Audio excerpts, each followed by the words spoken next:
Video kali ini kita akan belajar tentang sifat-sifat operasi hitung pada bilangan bulat. Yang pertama adalah sifat komutatif atau disebut juga dengan pertukaran. Ingat ya, sifat komutatif ini hanya berlaku untuk operasi penjumlahan dan perkalian.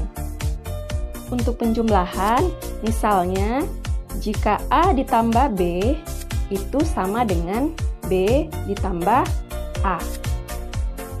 Dan untuk perkalian, misalnya jika A dikali B itu sama dengan B dikali A. Contoh ya, 3 ditambah 7, jika kita tukar menjadi 7 ditambah 3, itu hasilnya akan sama saja, yaitu sama-sama menghasilkan 10. Oke, jadi meskipun ditukar, mereka menghasilkan bilangan yang sama. Untuk perkalian juga seperti itu, misal 4 dikali 5, jika kita tukar menjadi 5 dikali 4, itu hasilnya akan sama saja, yaitu sama-sama menghasilkan 20. Nah, inilah yang disebut dengan sifat komutatif. Kita lanjut ke sifat yang kedua, yaitu asosiatif.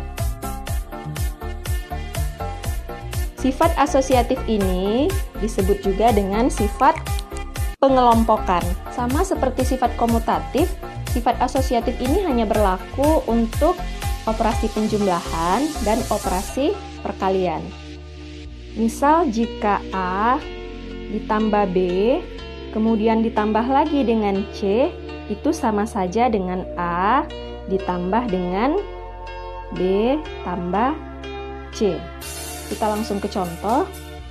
Misal 2 ditambah 3, 5, kemudian ditambahkan lagi dengan 5, itu hasilnya akan sama dengan 2 ditambah 3 tambah 5. Nah, maksudnya seperti ini. Operasi sebelumnya 2 ditambah 3 dulu, lalu ditambah dengan 5. Ini hasilnya akan sama dengan 3 ditambah 5 dulu, nanti hasilnya baru ditambahkan dengan 2, yaitu sama-sama menghasilkan 10. Untuk perkalian, misal A dikali B, kemudian dikali lagi dengan C, hasilnya akan sama dengan A dikali B kali C. Contohnya, 3 dikali 4, kemudian dikali lagi dengan 2, hasilnya akan sama dengan 3 dikali 4 kali 2. Jadi yang sebelah kiri, 3 kali 4-nya dikalikan dulu, kalau yang sebelah kanan, 4 kali 2-nya yang dikalikan dulu. Nah, ini hasilnya nanti akan sama saja, yaitu menghasilkan 24. Kita lanjut ke sifat yang ketiga, yaitu sifat distributif. Sifat distributif disebut juga dengan penyebaran.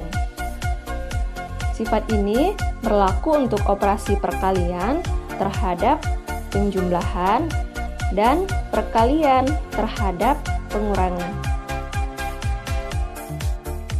Misal, jika A dikali B ditambah C, ini hasilnya akan sama saja dengan A kali B ditambah A kali C.